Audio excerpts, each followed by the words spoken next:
Hello everyone. आज हम discuss करेंगे इम्परफेक्शन और defects in crystals. According to third law of thermodynamics, for a perfect crystalline substance at 0 Kelvin, the entropy of such type of perfect crystalline substance is always 0. Now this third law of thermodynamics, which says the entropy of a perfect crystalline substance is always 0 at 0 Kelvin. That means entropy, which defines the degree of disorderness. So for every perfect crystalline substance at 0 Kelvin, there is perfect orderness in the system. But if the temperature increases from 0 degree Kelvin, then some sort of disorderness will always appear. So this disorderness or imperfections or defects will increase as the temperature of the crystalline substance increases from 0 Kelvin. So at any given instant, every crystalline compound or every crystalline substance will have some sort of defects. So that defect is what we call as imperfection in crystals. So today's topic of discussion is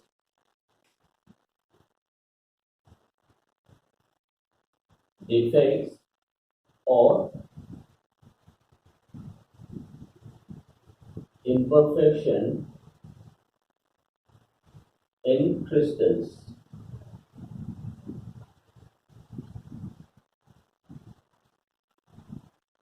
So we are going to discuss what are the different types of defects or imperfections that normally observed in crystalline compounds. Now these defects in crystals may be of different types, but we will mainly focus on the following categories.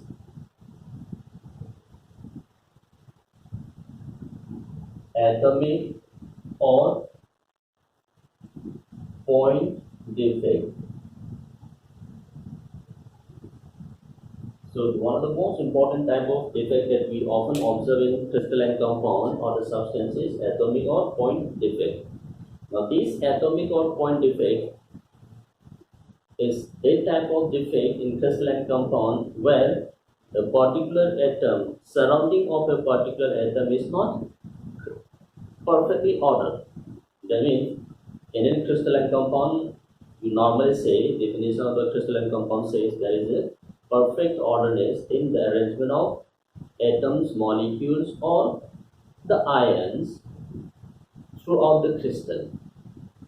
But in the given crystal, if the position of any particular atom or ion or molecule and its surrounding is not uniform, or this is not perfectly ordered, or this is not perfectly rearranged in a regular way, that type of defect is known as atomic or point defect. So basically atomic or point defect means the surrounding of any given point or atom or a molecule in a crystalline compound is not ordered.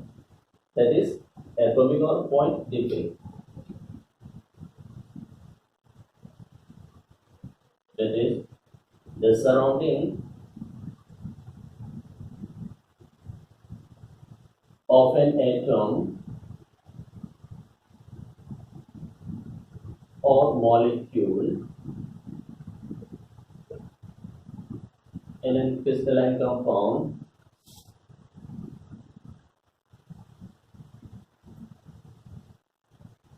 is not regular or perfect.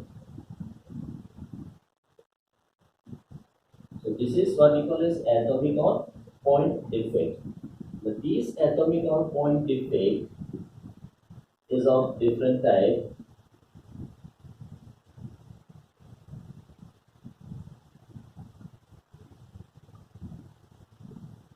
We have stoichiometric point defect and non-stoichiometric point defect. So first we have this atomic or point defect. This atomic or point defect is normally observed in crystalline compounds of two types, stoichiometric or non-stoichiometric. This stoichiometric is further of two types, vacancy type and interstitial type.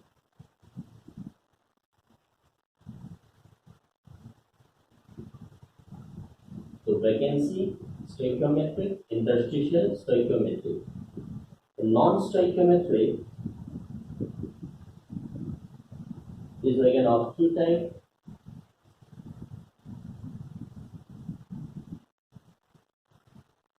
metal access or metal diffusion.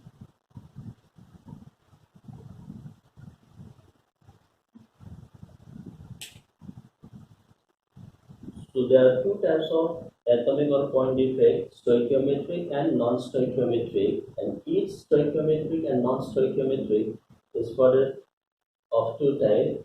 In stoichiometric we have vacancy and interstitial. In non-stoichiometric we have metal access and metal diffusion. Now first we'll go to this stoichiometric.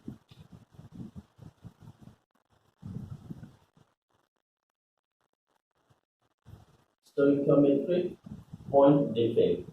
Now, as the name suggests, in stoichiometry, the stoichiometry of the crystalline substance does not change due to the presence of the impurities or due to the presence of defect in the crystal. That means the stoichiometry of the combining atoms, that the molar ratio of the combining atoms in the crystalline compound does not change due to the presence of defect. Those type of defects are known as stoichiometric point defect. So in this stoichiometric, the stoichiometry of the molar ratio of combining atoms does not change due to the presence of defect. Though we have a defect, but due to the presence of defect, the molar ratio of the crystalline compound, or what we call as stoichiometry of the crystalline compound, does not change. That means stoichiometry in the perfect crystalline system and stoichiometry in the defect, both are remaining same. So those types of defects are known as stoichiometric defect. Now this stoichiometric defect is of two types. We have a vacancy type and we have interstitial. Now coming to vacancy type,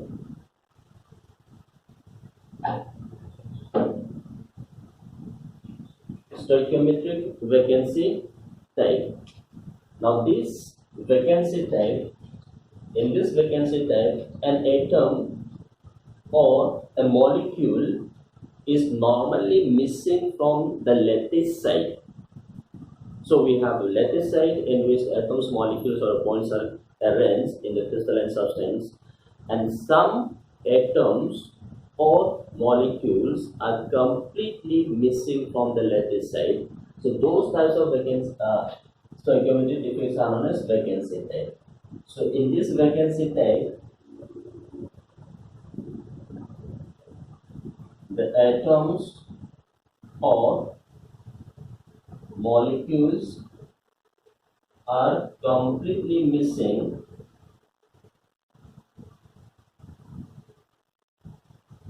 from their lattice side.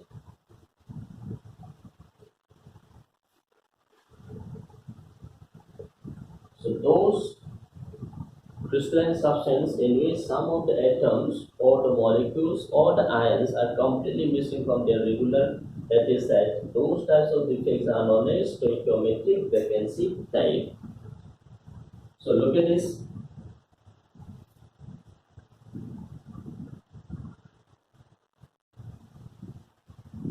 We have a crystal, and this crystal, suppose these are the lattice points.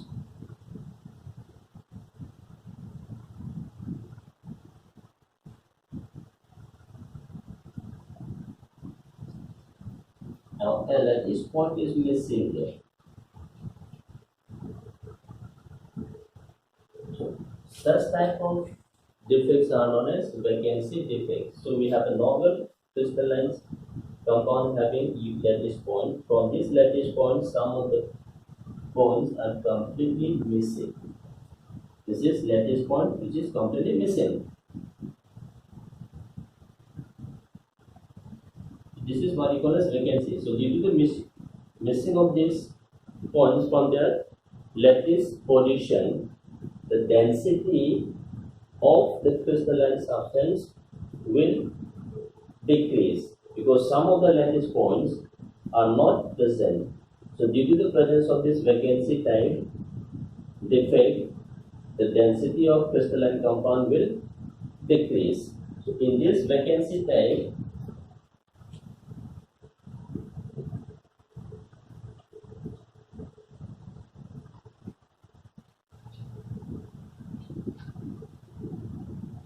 so because of this lattice position missing, density will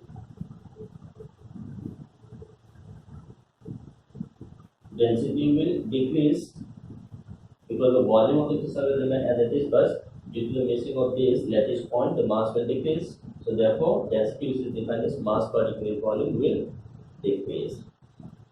Now again look at this.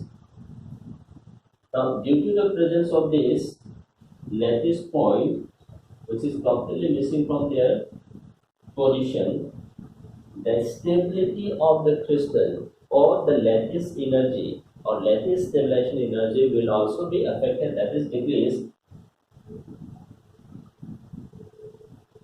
Stability will also decrease, that means lattice energy of stabilization will also increase. So we have this vacancy type. The second category under this stoichiometry is interstitial stoichiometric type.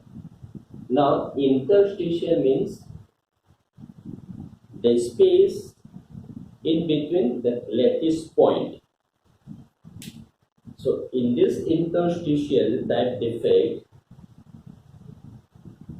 the atoms or molecules or the ions are present at the normal lattice point. Along with this, some of the atoms or the molecules or the ions also occupy the interstitial position. So that is what we call as interstitial. So atoms or molecules also occupy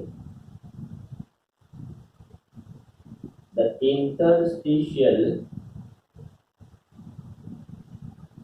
positions along with the normal lattice side. So they have their positions, all the lattice sides is completely occupied. So along with this normal lattice side, some of the atoms or molecules also occupy the interstitial position. So this type of defect is what we call as interstitial. Suppose we have look at this.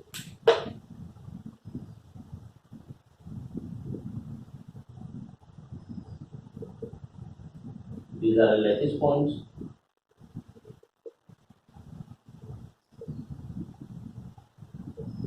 So these are normal lattice points. So atoms or molecules are occupying their normal lattice point. There is no atom or ion missing from their lattice point because in the case of vacancy type. Now along with this normal lattice point, some of the atoms or molecules also occupy this interstitial, this unoccupied space, that is what we call as interstitial. So at this interstitial position, some atoms or molecules also occupy. So this type of defect is what we call as interstitial. Occupying interstitial positions also. Now as some of the atoms or molecules occupying interstitial position, the density of this type of crystal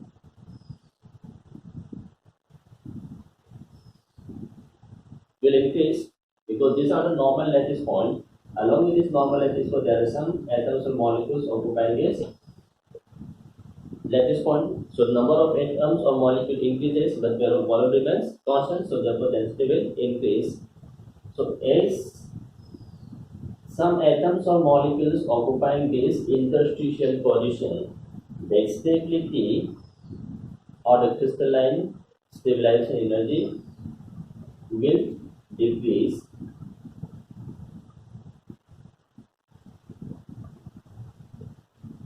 So we have these two types of vacancy and interstitial type, that is known as stoichiometric.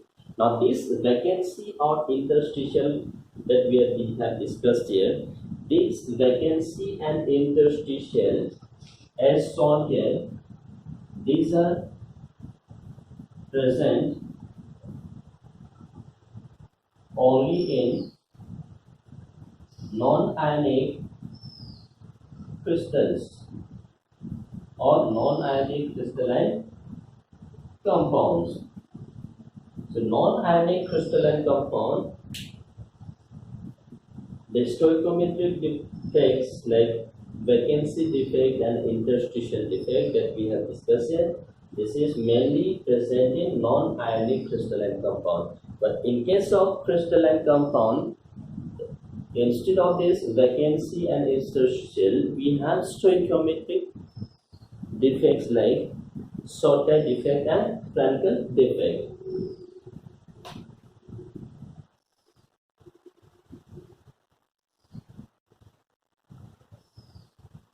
So the stoichiometric defect in ionic compounds, in ionic crystals, the stoichiometric defect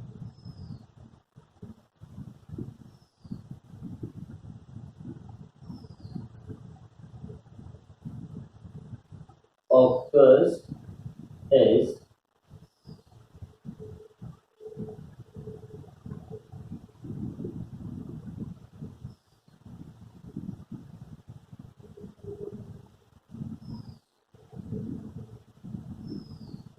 Shorty defect and Frankel defect.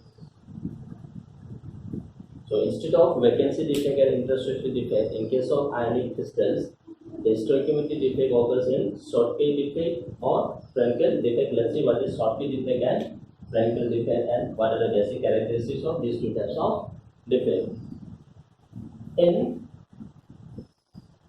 Now look at these ionic crystals. We have cations and anions arranged in regular way in the crystalline compound. So these crystalline compound, that is ionic, should always be electrically neutral. So to maintain this electrically neutral, whenever there is a defect, even in the defect, the electrical neutrality has to be maintained. So if there is a missing of ions, a pair of ions has to miss. So to maintain electrical neutrality, in case of Shorty defect is a defect in which a pair of ions are completely missing from their lattice positions. A pair of ions are completely missing from their lattice positions. So those types of defects in which a pair of ions are missing, completely missing from their lattice positions are known as short-type defect. So this is something like vacancy type. So but in case of vacancy that we observe in non-ionic compounds, there is no question of pair of ions. But in case of ionic compounds, to maintain electrically neutral, if a cation is missing, then anion has also to be missed from the lattice point. So whenever we have short-cut defect, then always a pair of ions, that is a cation and anion, should always be missing from their lattice point. So those defects are known as short-cut defect. In case of Frankel defect,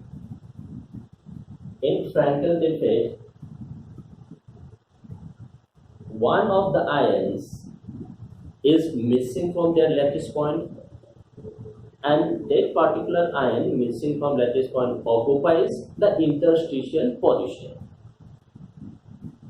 So ions are missing from their lattice point but occupying the interstitial position. So if you look at this Frankel, is a combination of vacancy as well as interstitial. Whereas in case of short-cut, pairs of ions are completely missing, so this falls under vacancy type. Whereas in case of Frankel, ions are missing from their lattice point but occupying the interstitial position. So normally look at this in an ionic compound, cations, the size of cation is normally smaller than that of anions. So normally cations are missing from their lattice point and occupying the interstitial position. So that is Frankel. Ions missing from lattice point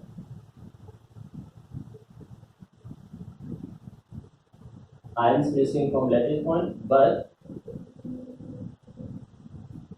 occupying the interstitial position. So this is the definition of short-cut and Frankel. So short-cut, if you look at it, this is vacancy type. Whereas in case of Frankel, this is combination of vacancy and interstitial. So look at this, in case of short-cut, we have this.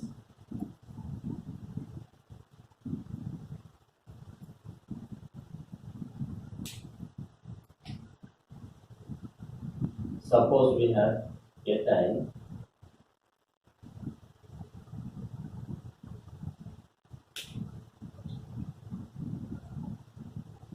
it is anion,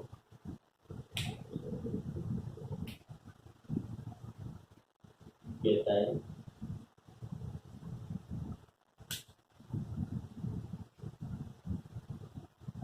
anion. Then we have anion,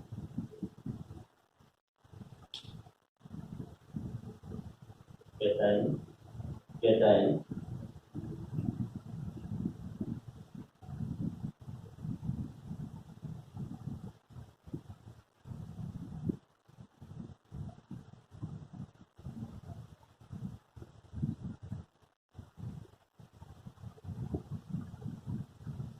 So we have this lattice point, cation, anion. So look at this. This cation is missing from this point. And since cation is missing from this point, simultaneously to maintain electrical neutrality, and anion is also missing from the lattice point. So we have this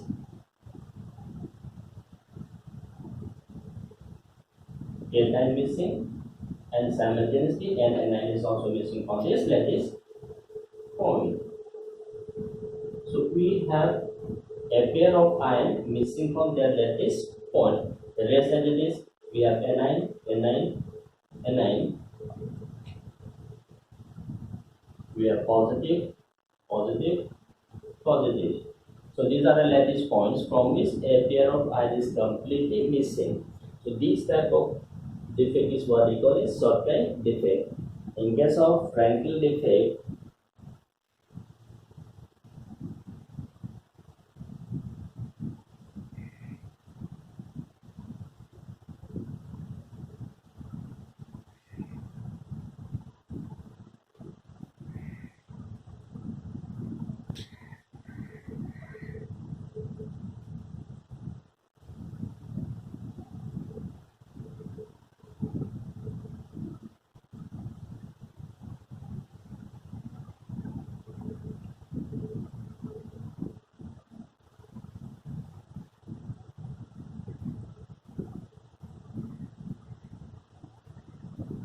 suppose we have this lattice points.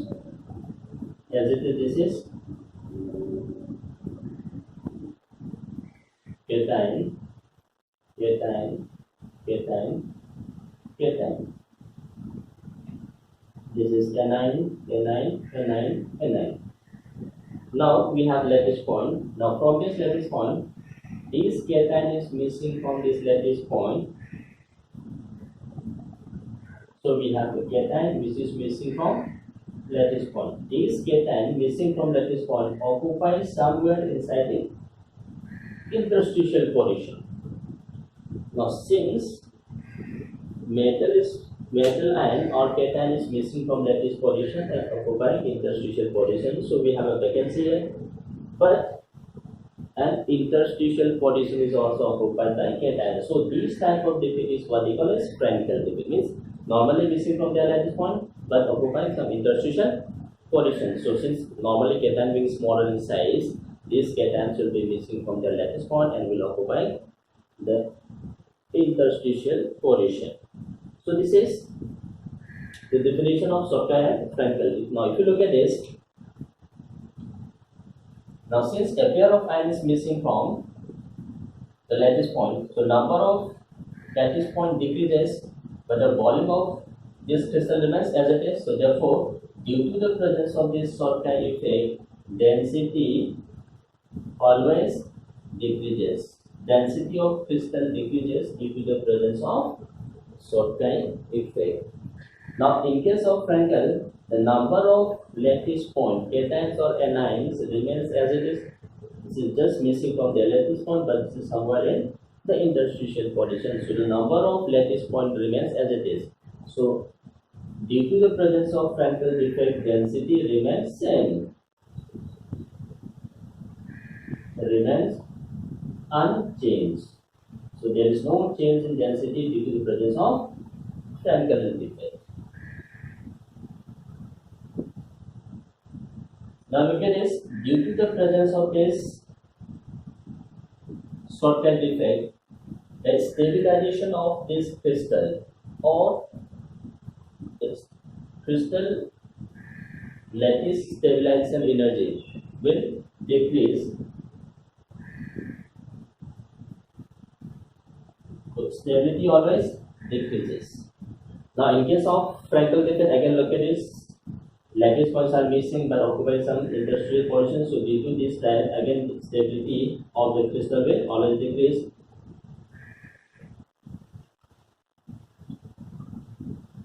Now next look at this.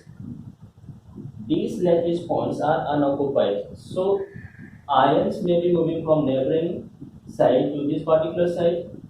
So due to this moving of ions from a lattice point to this unoccupied vacant space, some hole is created and this hole moves throughout the crystal. So due to the movement of these holes, these Stoichiometric defect, crystals containing Stoichiometric defect show some electrical conductivity.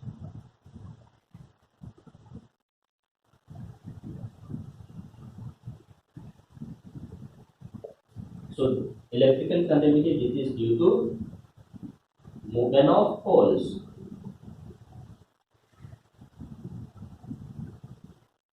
So ions are moving from their lattice point to this unoccupied space hole. So again this creates a hole. So these holes can move throughout the crystal. So due to the movement of these holes, these defects, crystalline compounds containing shortcut defects show some electrical conductivity.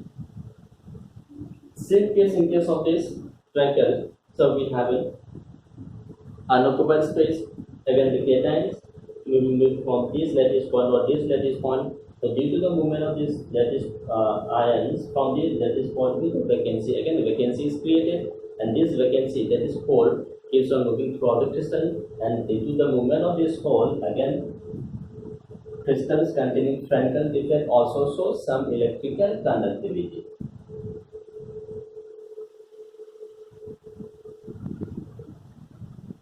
So both this shortcut defect and Frankel defect shows electrical conductivity due to the presence of these holes or movement of these holes. Now, which class of ionic crystals will show this shortcut defect? Shortcut defect is generally observed in those ionic crystals in which the coordination number is large. Ionic compounds in which coordination number is high. So ionic compounds with coordination number, large coordination number, shows this shortcut defect. Whereas in case of Frankel defects are shown by those ionic compounds in which the coordination number is less. So we have ionic compounds.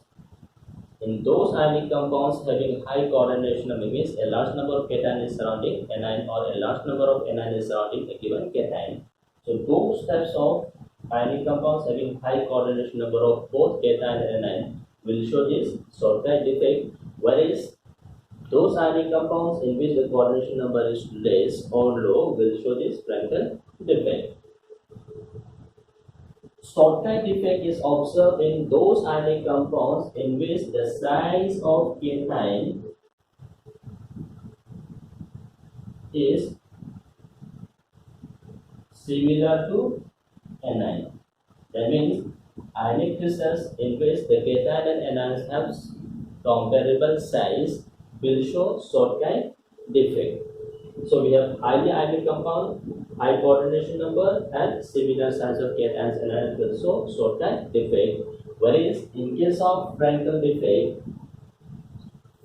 defect is shown by those ionic crystals in which the size of cation and anion differs to a large extent. So large difference between sizes of cation and anion. So those ionic crystals in which there is a large size K between cation and anion will show this Frankel defect. Examples of ionic compounds showing shortcut defect: we have sodium chloride, KBr, AgBr, cesium chloride, etc. So these ionic crystals show shortcut defect. Frankel defect,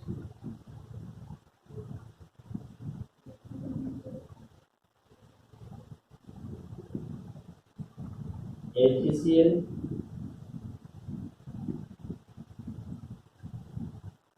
AgBr, etc.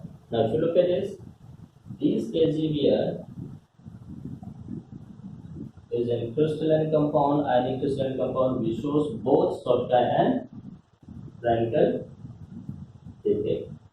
So keep in mind, this AgBr shows both Frankel and shortcut defect. So these are the characteristics of difference or the comparison between shortcut defect and Frankel defect. So Frankel defect and shortcut defect, this observation ionic compound, this is stoichiometric, whereas normal to vacancy type and interstitial type, this is observed in non-ionic crystalline compounds. So this creates a vacancy, so it's considered vacancy type. This creates a vacancy plus interstitial portion is occupied, so this is a combination of vacancy and interstitial. So this is stoichiometric defects. Due to the presence of this defect, stoichiometry of the combining atoms, molecules or ions does not change, remains as it is. Now the second category, that is non-stoichiometric. Now coming to non-stoichiometric defect.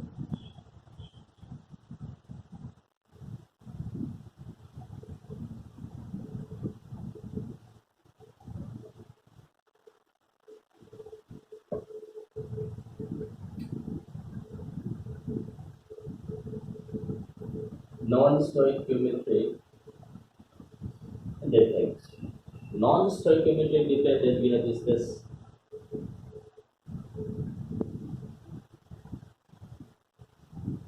Metal access and metal diffusion. Metal access and metal diffusion. Right. Now these metal access can occur in two different forms.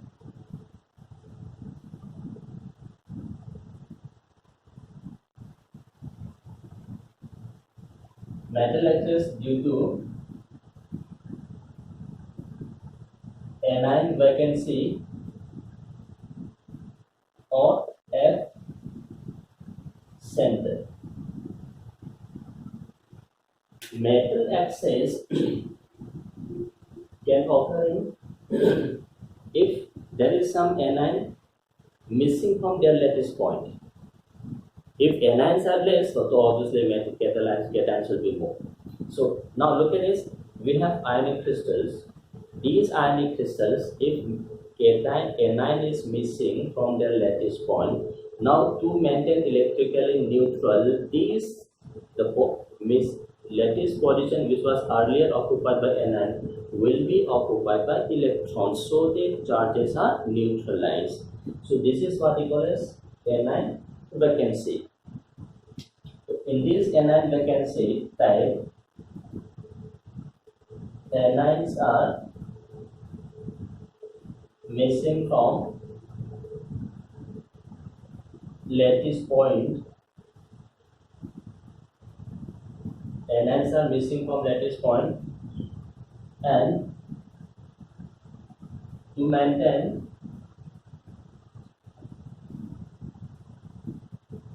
electrical neutrality,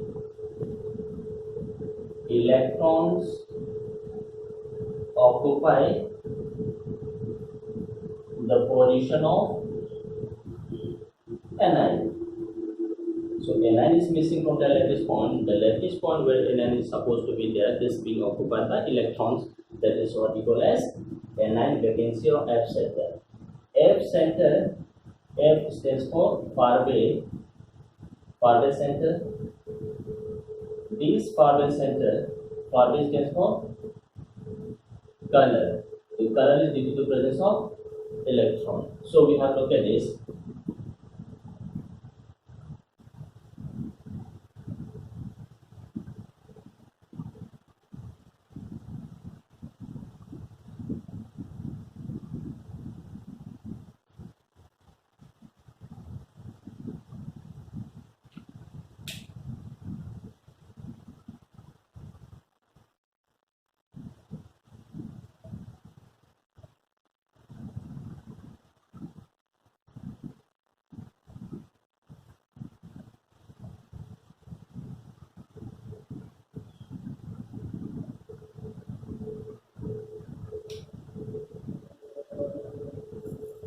This is cation.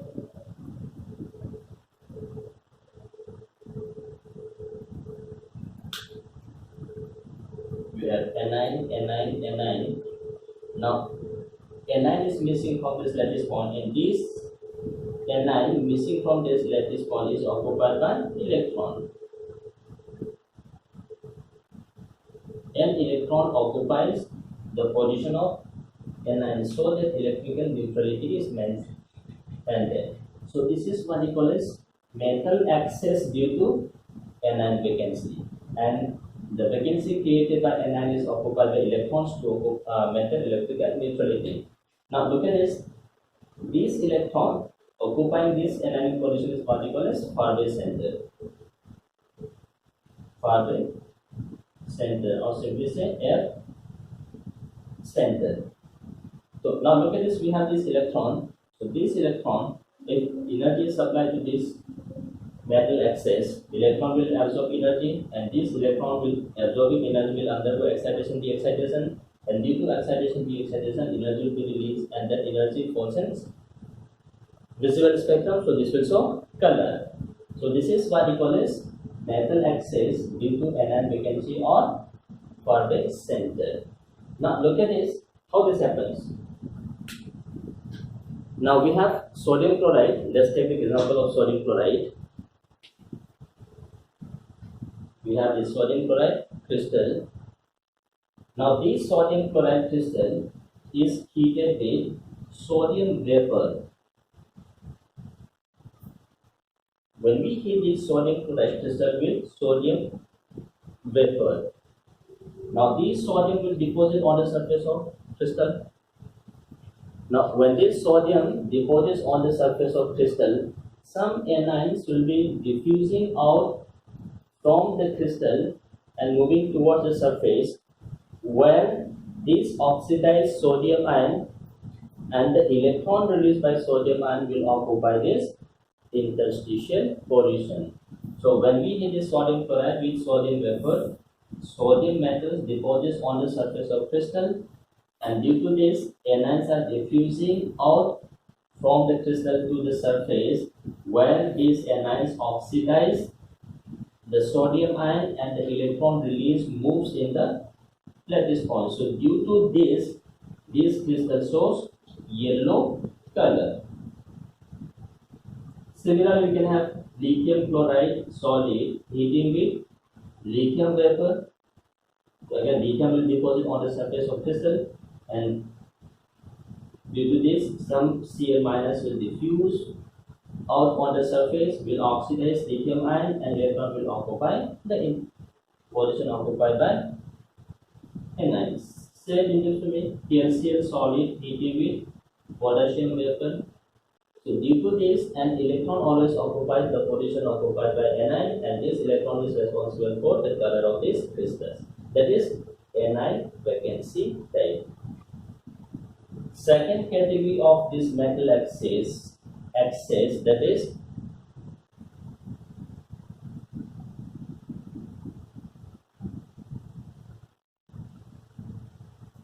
first due to anion vacancy, second due to presence of extra cation. Again, if some cation is present in excess quantity, so obviously this will have metal axis. Now, in this metal axis of second category, metal axis where the metal ion is present in excess, again this forms this non-stoichiometric category, that is metal axis. Now let's say this type of metal axis, suppose we have this zinc oxide solid. On heating this zinc oxide solid, this changes to zinc ion plus oxygen gas is released plus 2 electron is released. Now look at this. On heating this zinc oxide, some of this zinc oxide is converted into zinc ion, oxygen and electron. So the number of metal ions increases. As the number of metal ions increases, again there is a disturbance in electrical neutrality.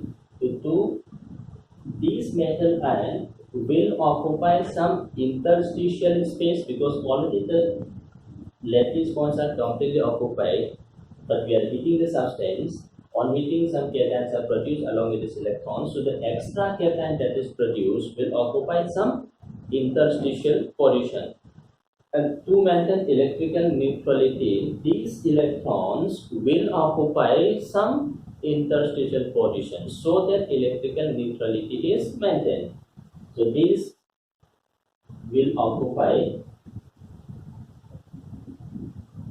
interstitial positions to maintain electrical neutrality. So we have excess cation, that is due to this excess cation, we have second category of metal excess type. So in this type, the crystal will have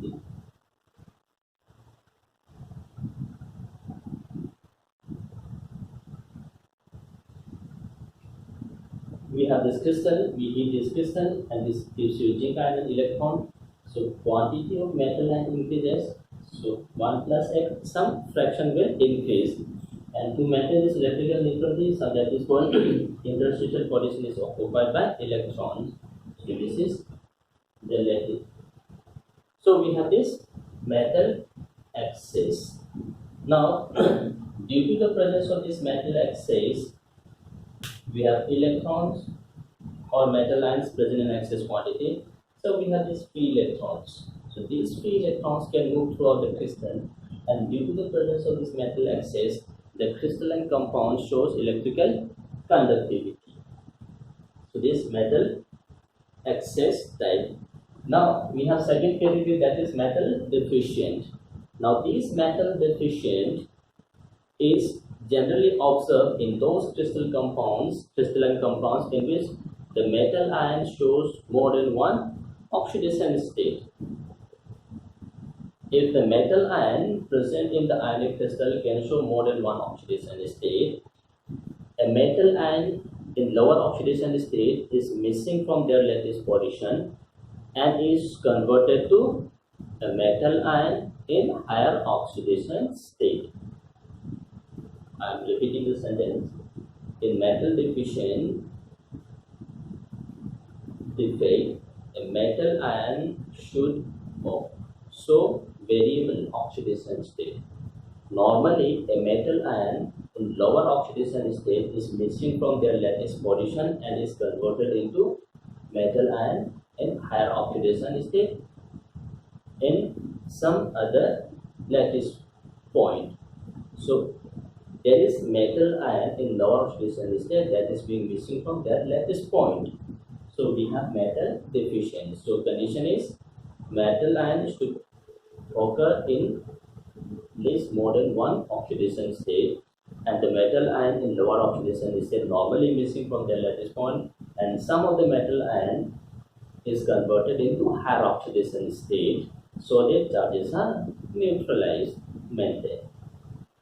So due to this we have metal deficient. So this is non-stoichiometric type. So this is non-stoichiometric type, and we have discussed stoichiometric and their basic properties.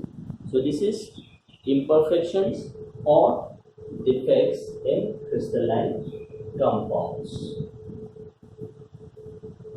Now these imperfections may also be due to impurities. If we add impurities, then also there will be defect. So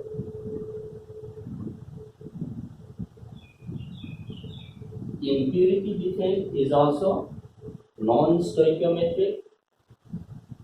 So due to the presence, we suppose if we add some impurities in the crystalline compound, and due to this addition of impurity, some defects are created in the crystal, and this is what we call as impurity defect. And due to the presence of this impurity, the stoichiometric ratio will also be changed. That is, this comes under non-stoichiometric defect.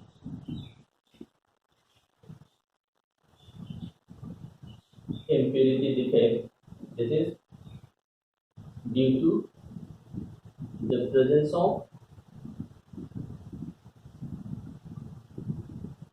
impurity in the crystal. Now this introduction of impurity into the crystal, this is what we call as doping. Doping means addition of some impurities into the crystal. That is what we call as doping. Let's see.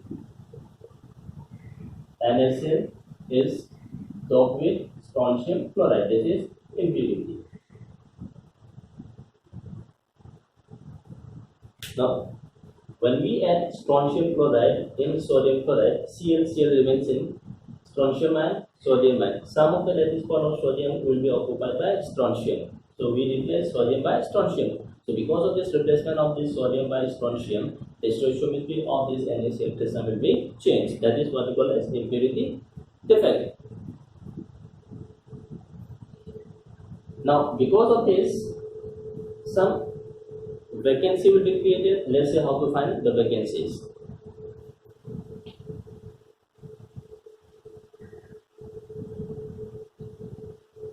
Now we have a sample of sodium chloride. To this sodium chloride we introduce a sample of sodium chloride is doped with, suppose 10 power minus 2 mole percent strontium chloride. Calculate the number of cation vacancies. Now we have a sample of sodium chloride. Now this sample of sodium chloride is doped with 10 power minus 3 mole percent strontium chloride. Due to this introduction of 10 power minus 3 mole percent strontium chloride, some vacancies will be created in the crystal. So count the total number of vacancies. Now if you look at this, let's see. Now Na plus sodium chloride we have Na plus, strontium chloride we have strontium and 2 positive. Now strontium is 2 unit positive, sodium is 1. Now we have to replace this sodium by strontium. So 2 sodium ions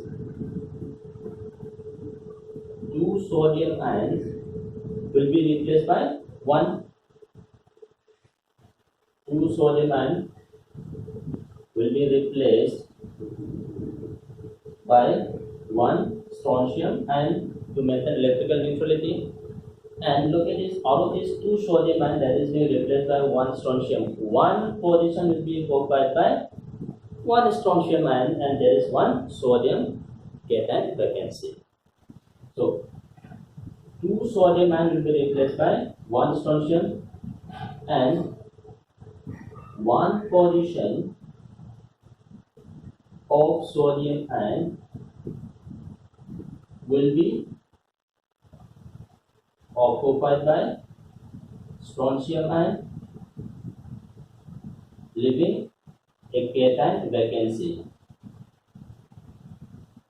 So if you look at this, for every strontium ion that is being introduced, 1 cation vacancy will be created. So we have to find how many cation vacancies are present if we introduce 10 power minus 3 mole percent strontium chloride. So look at this. Mole of strontium ion introduced is 10 power minus 3 divided by 10 power 2 mole percent. So this is 10 to the power minus 5 mole.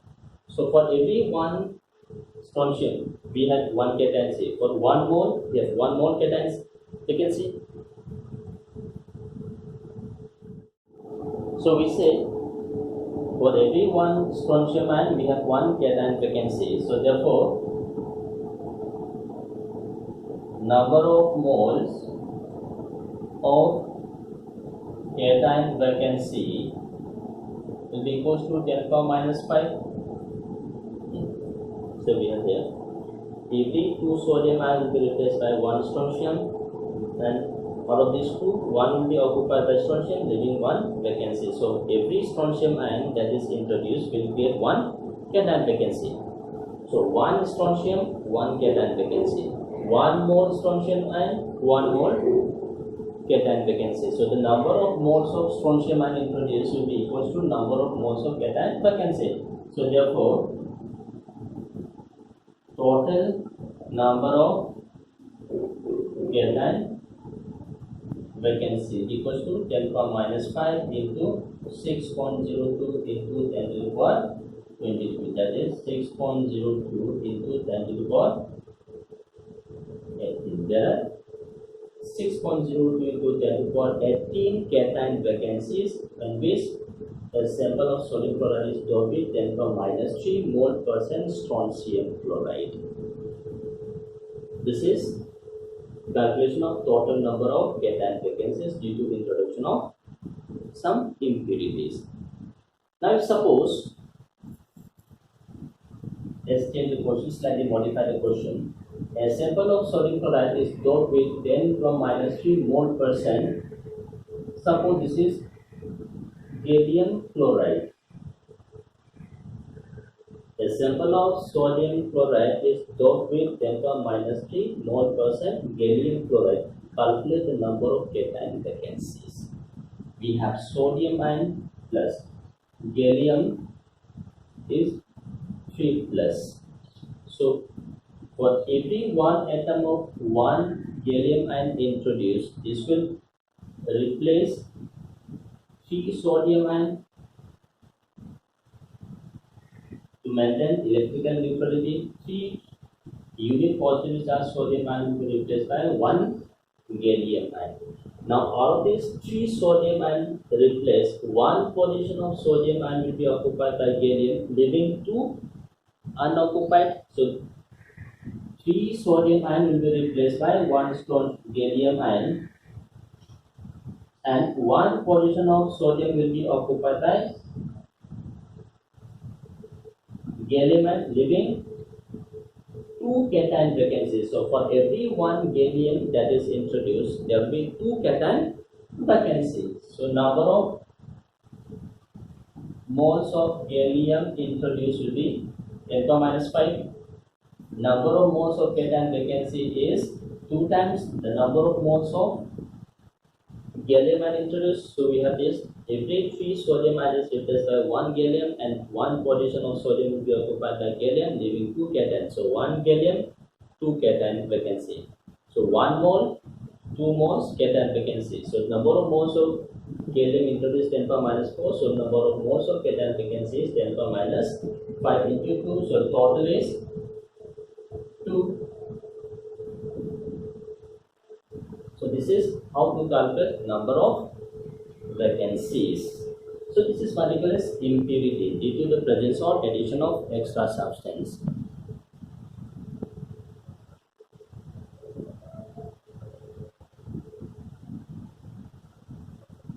Now, having learned this defects, let's go to electrical properties.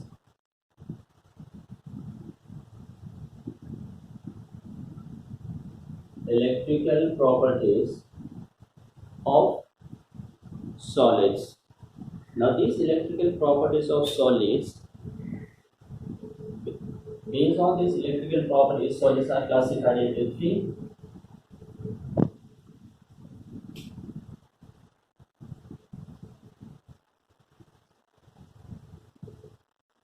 Conductors, semi-conductors, and insulators. So we have 3 different categories of substance based on this electrical property: conductor, semiconductor, insulator. Now let's see. A substance is said to be a good conductor if conductivity ranges from 10 to the power 4 to 10 to the power 7 ohm inverse meter inverse. So a substance with these conductivity is said to be a good conductor if the conductivity range is 10 to the minus 6 to 10 to the power 4 ohm inverse meter inverse. Then we classify those substances as semiconductors. But if the conductivity range is minus 10 to minus 20 ohm inverse meter inverse, then those substances are known as insulators. So these conductivity range, that is metallic conductors. Metallic conductors, conductivity is due to 3 electrons, so this falls under good conductor. Then got 4 to 10 to 7 ohm inverse meter inverse. Semiconductor minus 6 to 4. Insulators minus 10 to minus. Now these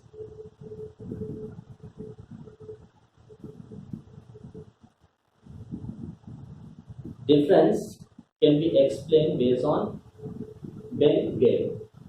Now in metals, now in the beginning of this crystallography solid state, we have defined metals. So metals are generally expressed as positively charged canals surrounded by a string or sheet of mobile electrons.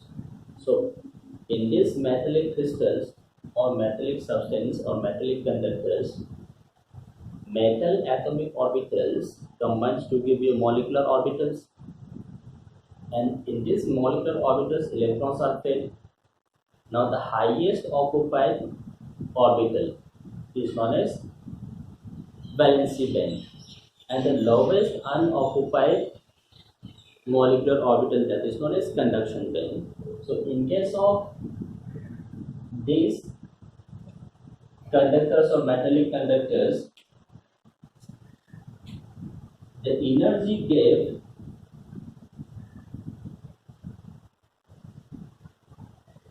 between the valency band and the conduction band is either very small gap or they normally overlap.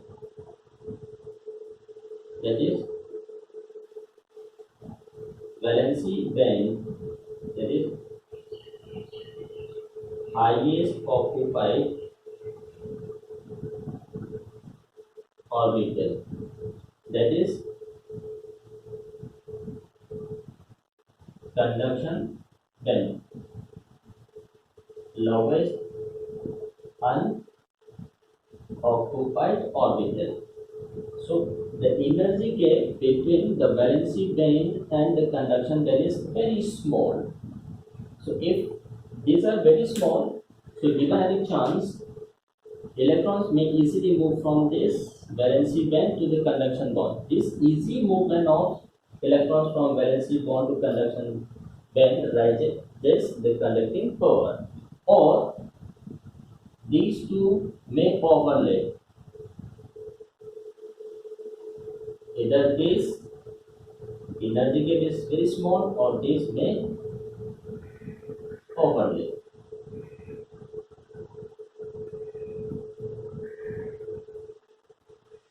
So either the valency band and conduction bands are overlapped or the energy gap is very small. So because of this, electrons are easily transferred from this valency band to the conduction band, giving rise to the high metallic conductivity. Whereas in case of semiconductors, the energy gap between the conduction band and the valency band is increased. So this gap, that is energy gap. So energy gap is large. So number of electrons moving from this valency band to the conduction band is very less. So as a result, the conductivity is also raised. This energy gap decides whether the substance is metallic, semiconductor or insulator. In case of insulator, the energy gap is very large.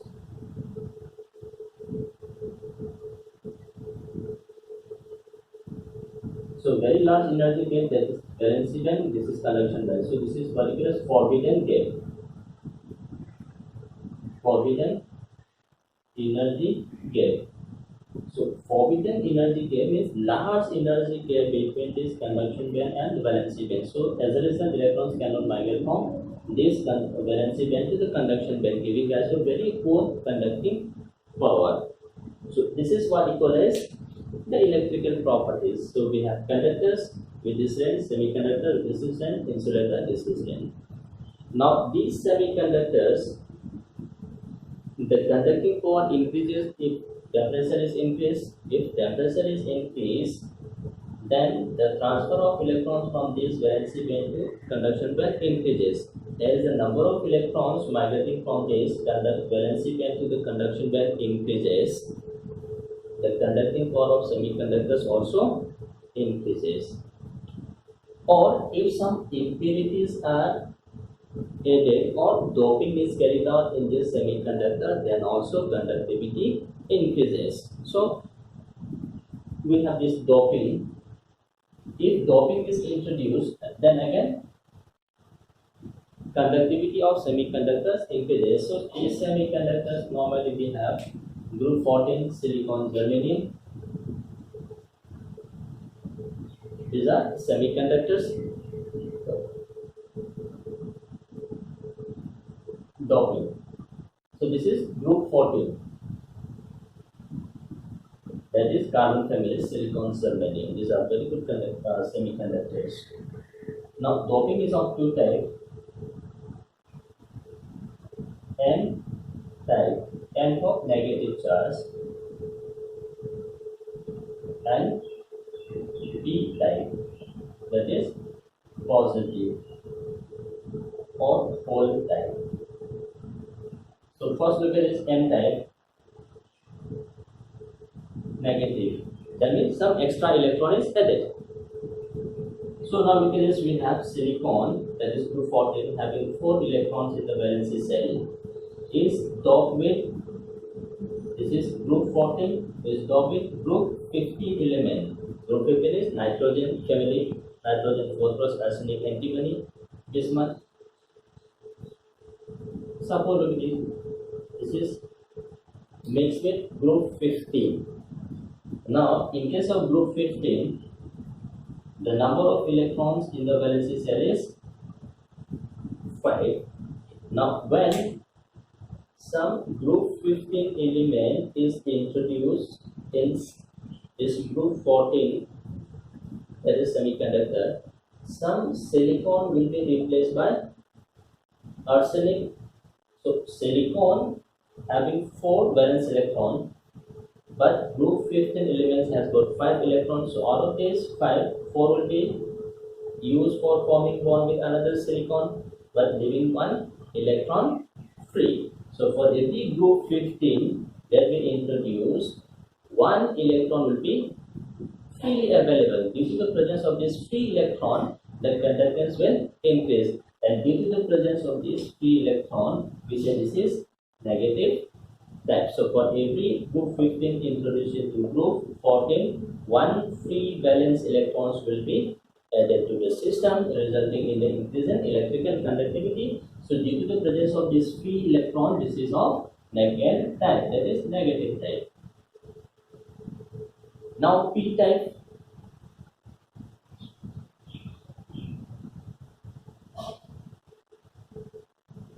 Now again look at this, we have this P type. In this P type, again we use this silicon group 14 having 4 valence electron, is doped with group 13.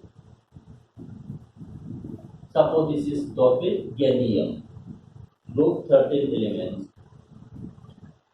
Group 13 elements have 3 electrons in the valency cell. So when we introduce this gallium in group 14 type, some silicon will be replaced by gallium. So silicon having 4 valence electrons will be replaced by gallium having 3 valence electrons. So out of these 4, 3 introduced by gallium will be used for formation of bond with 3 neighboring silicon, leaving behind 1 unoccupied space, and that unoccupied space creates a pole. So we have 1 positive pole, this comes under positive type. So 4 will be replaced by 3. So 1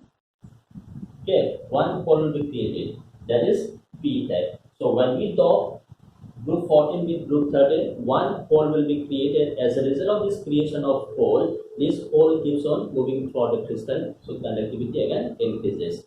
When group 14 is doped with group 15, 4 electron is being replaced by 5, so leaving behind 1 free electron, 1 negative charge.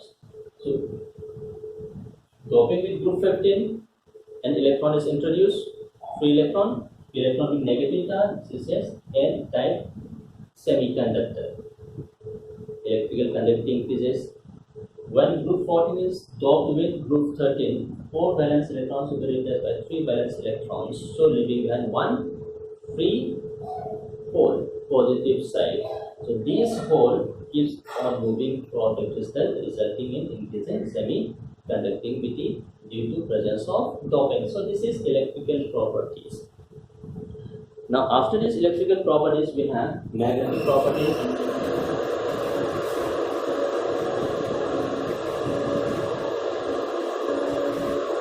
Magnetic properties.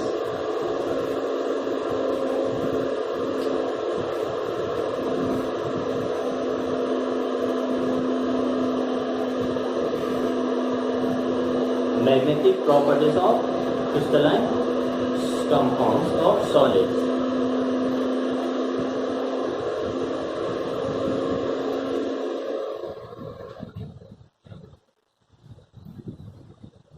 Magnetic properties. Now magnetic properties is of different types. Paramagnetic, diamagnetic, ferromagnetic,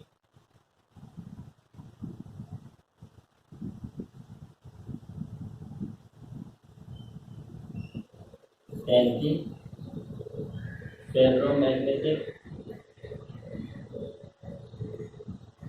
ferrimagnetic substance. So we have 5 different categories of magnetic substance.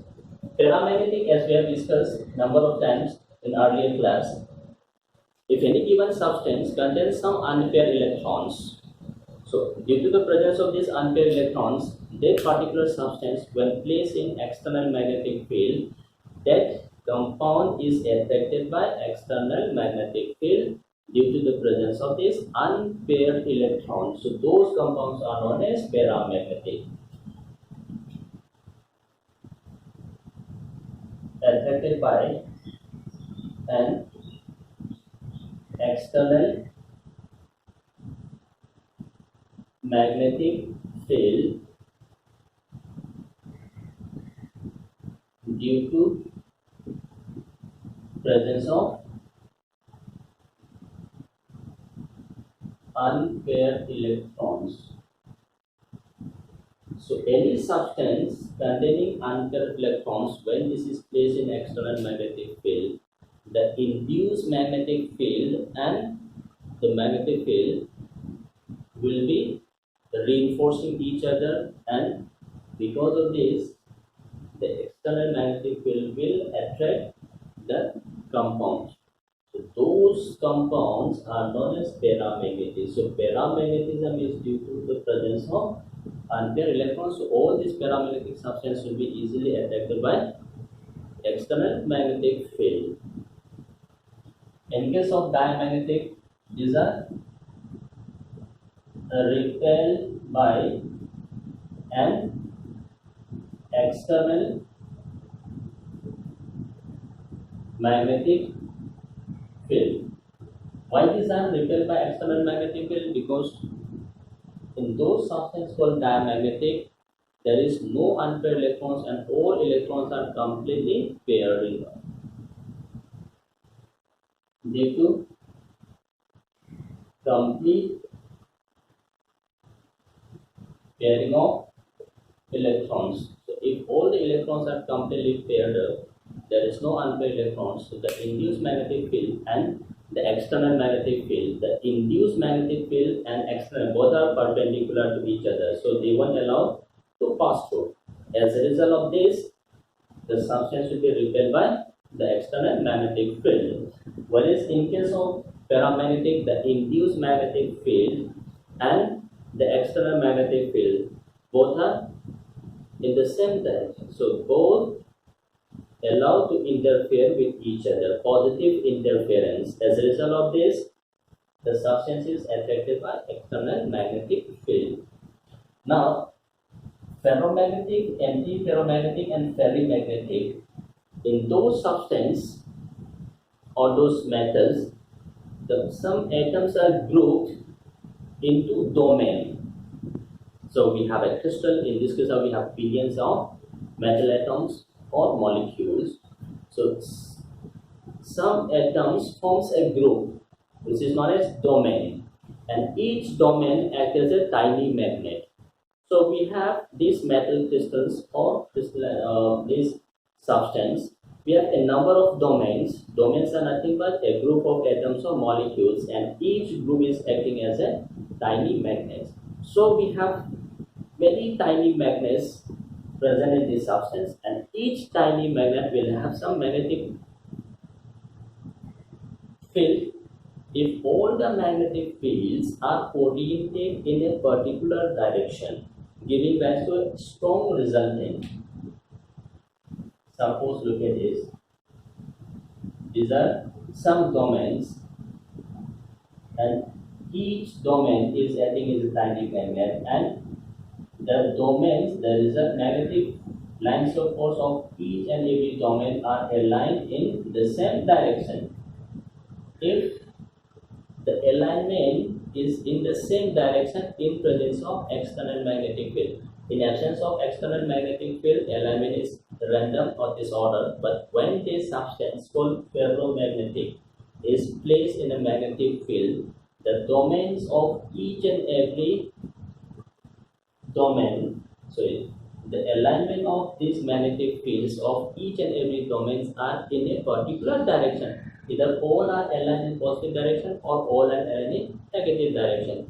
Because of this alignment of all domains in a particular direction, the magnetic field generated becomes very strong. So these are known as strongly magnetic.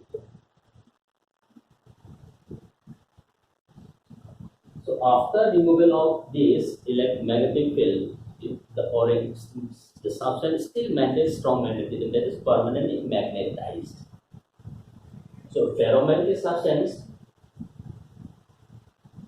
the magnetic lines of force of each and every domain is aligned in a particular direction, giving rise to very strong resulting lines of force.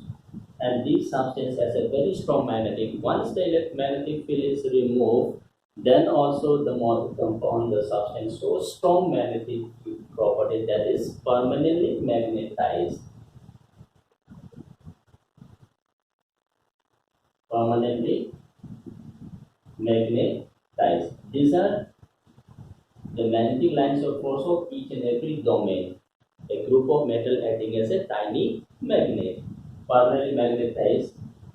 Example: iron, nickel, cobalt, CrO2, etc. These are known as ferromagnetic. These are strongly magnetic, in which domains are perfectly oriented in a particular direction. Anti-ferromagnetic, again we have domains. The magnetic fields of the domains are oriented in opposite direction, and each and every direction is cancelled out.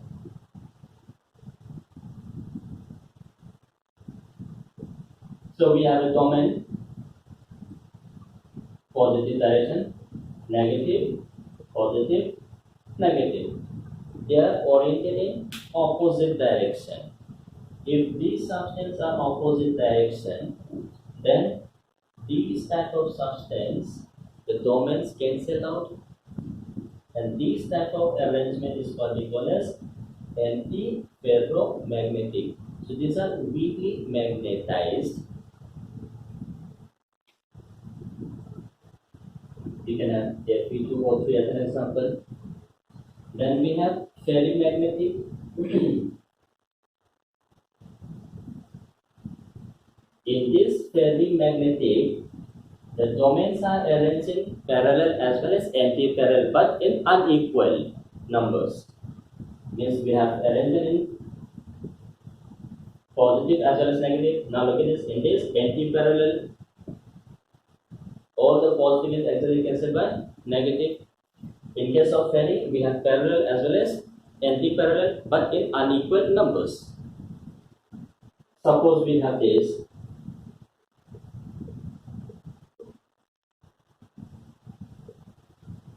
So we have positive as well as negative, but in unequal numbers. Now look at this. Domain is positive, domain is negative, so this will cancel out. Domain is positive, domain is negative, this will cancel out. So we have these three domains in set. So this type of substance in which the magnetic fields of the domains are oriented in opposite direction but are unequal, those are known as fairly magnetic. So these type of substances more magnetic than anti-ferro, but ferro is much strongly magnetized. Example, we have magnetite Fe3O4, etc. So these are the magnetic properties of the substance. So we have paramagnetic, dia, ferro, anti, and ferromagnetic. So this is the magnetic properties of the substance that normally we encounter. So these are the magnetic properties, electrical properties, and the defects in crystals. So with this we conclude the crystallography of the solid state.